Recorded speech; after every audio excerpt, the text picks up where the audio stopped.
This week, KCAL is focused on exploring the challenges of insurance in our state. And this morning, we're talking about the Northern California town of Paradise, which was decimated by fire. Today, that town has been rebuilt. It's been quite the journey, though, and in a way that can help us better understand and withstand another wildfire. KCAL reporter Kristine Lazar shows us the struggle it took to get here. Insurance battles are nothing new in California, but it's rare that the homeowners win. Here's how a resident of Paradise, California battled insurance increases and saved her family and her neighbors thousands in premiums. We've come a really long ways. Jen Goodlin is the director of the Rebuild Paradise Foundation. Paradise, California gained notoriety in 2018 during the devastating Camp Fire. When Jen was growing up there, We were a heavily wooded forest town. Beautiful.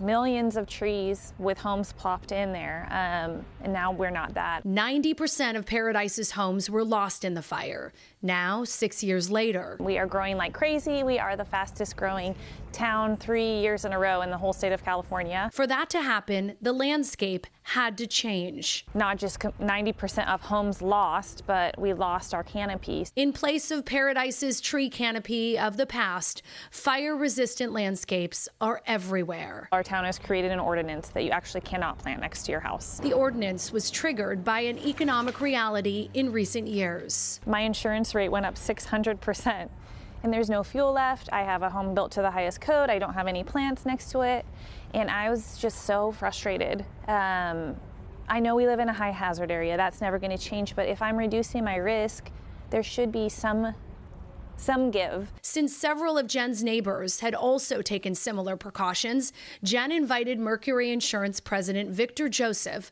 to visit Paradise. She had questions. Please tell me, after you see homes surrounded by rock, all of the measures we're taking, can you tell me why you won't insure here? Jen was convincing. He saw the measures that our community was taking, not only the homeowner, but the town, the Fire Safe Council, all the layers of protection, and he started writing policies that day, getting people off of the FAIR plan. Jen's insurance bill dropped by $4,000. I think we see each other's enemies, insurance and, the homeowner, and it's just the wrong way to see it. Like, we are not at odds. They want us to reduce our risk.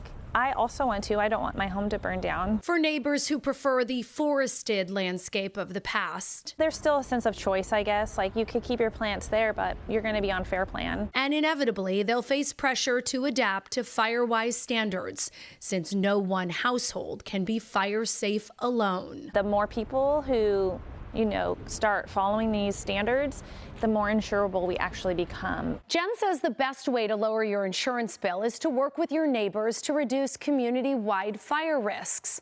Then invite insurers to come and see what you've done. Kristine Lazar, KCAL News.